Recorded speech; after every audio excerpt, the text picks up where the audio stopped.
All right, so we got a major update here in that tragic story that happened just a couple of weeks ago on a New York City subway in which a former Marine named Daniel Penny decided to choke a homeless man named Jordan Neely to death in the middle of this subway ride. So, according to The Guardian here, they say man surrenders to New York authorities for subway chokehold death of Jordan Neely. He is apparently going to be facing some actual charges on this. So first, I just want to start off with some of the basics in terms of what the potential charges are, then a little bit of the background on this and what exactly we know according to the witness testimony, according to some statements even from Daniel Penny's lawyer previously himself, and then we're going to get to some of the absolutely deranged conservative responses in defending Daniel Penny essentially acting as a vigilante and killing this man. So here to start us off, they say a man who kept a chokehold around the neck of an agitated fellow passenger on a New York City subway, leading to the other rider's death, okay, he killed him, that's a shorter way of saying that, turned himself in to authorities on Friday morning on a manslaughter charge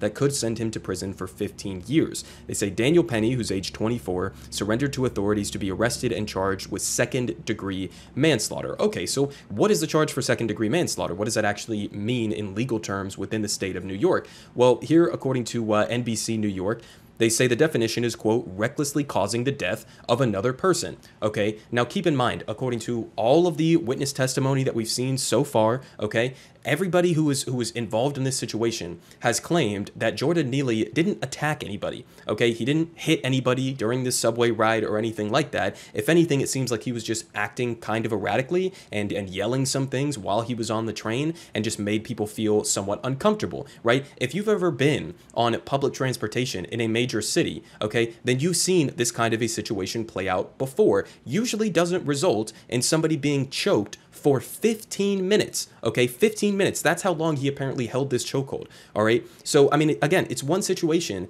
if you're actually attacked by somebody and then you're acting in self-defense. It's an entirely different thing if somebody's just kind of acting erratically in a public space and then you decide to go and do that. 15 minutes on a chokehold that typically you could put somebody unconscious within just a couple of minutes. I mean, does that seem like to you guys that that's recklessly causing the death of another person? Seems pretty cut and dry to me at least, but there's been a whole bunch of controversy surrounding this, and I'm sure that lots of people are going to have strong opinions on it, but they continue down here, saying that Jordan Neely's killing nearly 2 weeks ago has triggered widespread anger across New York and the U.S. The death of Neely, an unhoused Michael Jackson impersonator who was black, has become a symbol of inequality in the U.S., as well as concern over racism and paranoia over crime and vigilantism. And they say, of course, that Penny is white. And I mean, obviously, this is the broader conversation that needs to be taking place here, right? We do not have enough resources that are available to address the problem of homelessness, to address the problem of mental health concerns, to address the problem of drug uses. I'm not saying all of those apply specifically to Jordan Neely,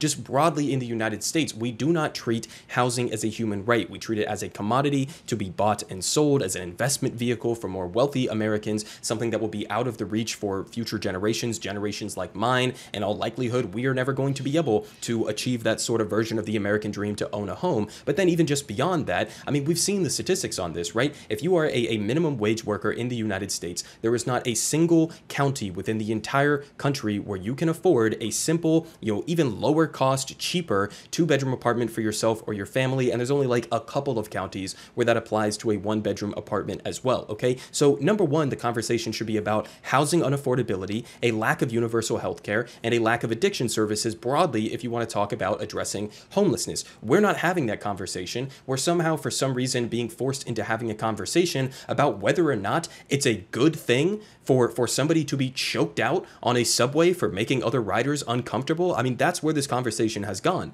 But they continue saying that the incident played out after Neely entered a train carriage yelling that he was tired and hungry and ready to die.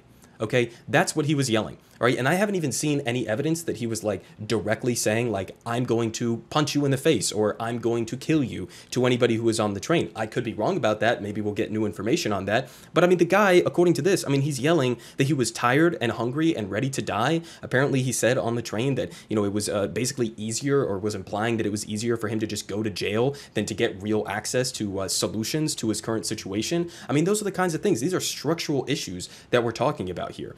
But they say a 4-minute video captured by a freelance journalist showed other riders pinning Neely down against the floor and Penny putting him in a chokehold that he maintained for long after Neely had stopped moving, and at least one other passenger urged him to let go. I mean, again, he's choking him out after he's already presumably unconscious, okay? What is the excuse for that? You're no longer just like incapacitating the guy, even if you did think that he was a direct threat to yourself or other people, which again, there's no legitimate like evidence that he was attacking anybody, right? So what is the justification for keeping him in that chokehold past the point where he's already unconscious or incapacitated? I mean, it's like, it's bizarre to me that we're having a different conversation when it comes to some random civilian doing this versus when we have the conversation about a police officer doing this, right? I mean, you go back to the case of like George Floyd, right? Where the police officer was kneeling on his neck for 8 minutes as he was screaming that he couldn't breathe. He kept his knee on his neck after he was already unconscious, and that led to the death of George Floyd. Everybody was up in arms about that for justifiable reasons, but somehow it's like way more complicated, I guess, for some people when a random civilian on a public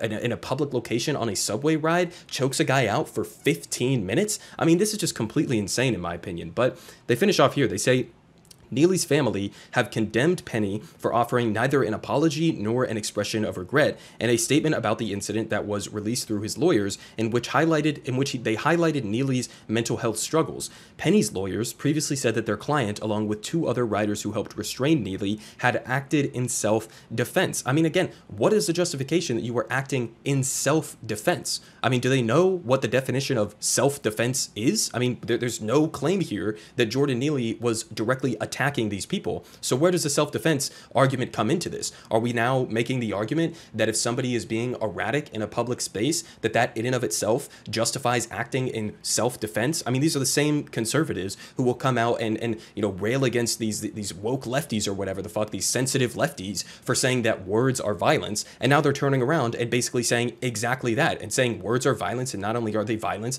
but it's a justifiable reason to kill somebody. I mean, that's what they're saying. But they continue. They say, the Neely family called the statement from Penny a character assassination and a clear example of why he believed he was entitled to take Jordan's life.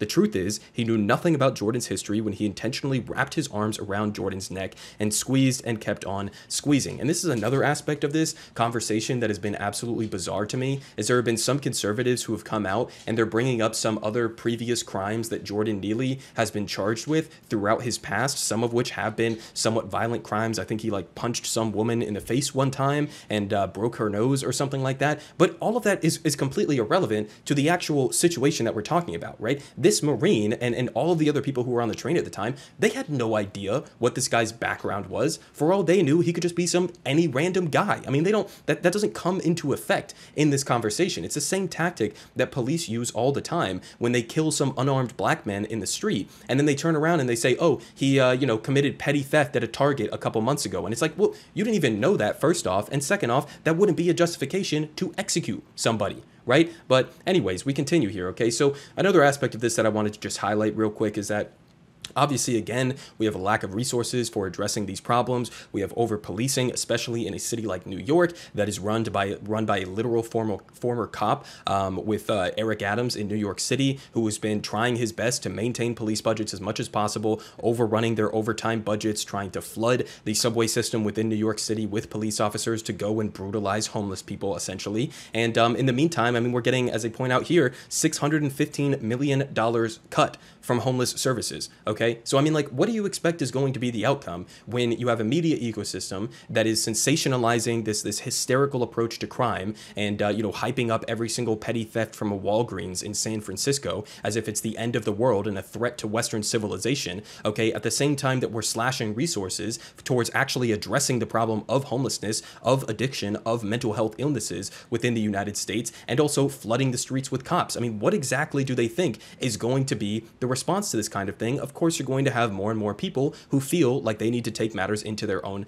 hands in these kinds of situations. So now I want to get to how this has been just framed by some absolute psychopaths, in my opinion, honestly. So here we have a couple different examples. This one from the Wall Street Journal opinion section by the editorial board. They say, charging Daniel Penny the subway Samaritan. They're calling him a Samaritan. This guy was just charged with manslaughter for choking somebody for 15 minutes, okay, openly, on camera, in public, killing a person, okay? They're calling him the Samaritan. They're not the only ones, though. We have another one here from Ron DeSantis. He says, we must defeat the Soros-funded DAs, stop the left's pro-criminal agenda, and take back the streets for law-abiding citizens. We stand with good Samaritans like Daniel Penny. Let's show this Marine America's got his back. So again, calling him a good Samaritan for killing a guy. Okay, I mean, what are we even talking about here? First of all, the Soros-funded DAs. Okay, so what? Are you against, billionaires or corporations funding political campaigns? I'm all on board with that. But no, I mean, they only ever bring this up when it's George Soros, right? Not any of the other, billionaire backing, political actors within the United States. It's just one guy. It's just George Soros. He's the only one who's funding U.S. elections, apparently, right? Stop the left's pro-criminal agenda.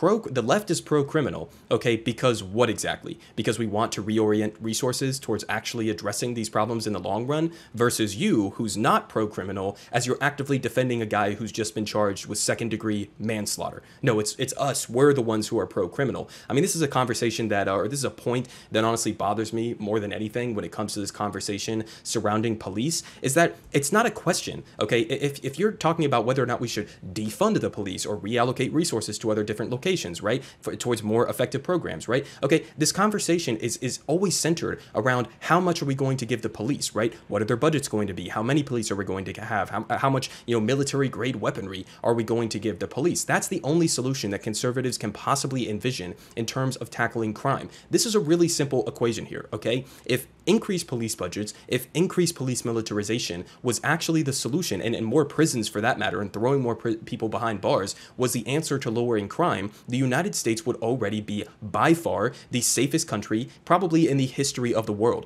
We have 5% of the world's population, 25% of the world's prison population. We have, budgets in some of these cities like the NYPD that are larger than a lot of countries' military budgets. Okay, so what are we talking about here? That's not the solution to crime. The actual solution to crime, which is why the left is actually serious about being anti-crime in this sense, is to lift people up who are on the bottom rung of the ladder. There's a reason why there is a higher correlation, or a high correlation, between poverty and crime. It's because that's a natural result from that. I mean, this is stuff that we have known and that has been written about for like hundreds, if not thousands of years within human civilization, that there is that correlation. So that's where you would start if you actually wanted to lower crime in the long run. But not only are they not willing to have that conversation about reallocating resources towards more effective programs that could uplift people, but they're actually doubling down on making the problem worse, because in order within these cities to jack up police budgets in the way that they want to, where do they cut those resources from? They cut them from the social programs. So, I mean, it's just an ongoing death spiral that's going on now. So, I mean, there you have it. There's your short little update on this case. I mean, we'll have to see, obviously, how the trial ends up playing out. I'm not too confident that the charges are actually going to stick. I mean, there's a lot of energy surrounding this. We had a fund that was put together that Ron DeSantis is pointing out here. Apparently, it's raised like almost $1 million already, which I think is more than even like the Jordan Neely family got. But, I mean, this is where we're at as a country right now. You can apparently just, kill somebody on the subway in front of a bunch of other people who didn't even attack you in the first place, and then half the country at least is just going to stand behind you and praise you as a good Samaritan. Hey y'all, do me a favor and like and subscribe. It helps out big time in the algorithm. Click the bell as well for notifications when videos drop, and watch that video on screen right now. You know you want to.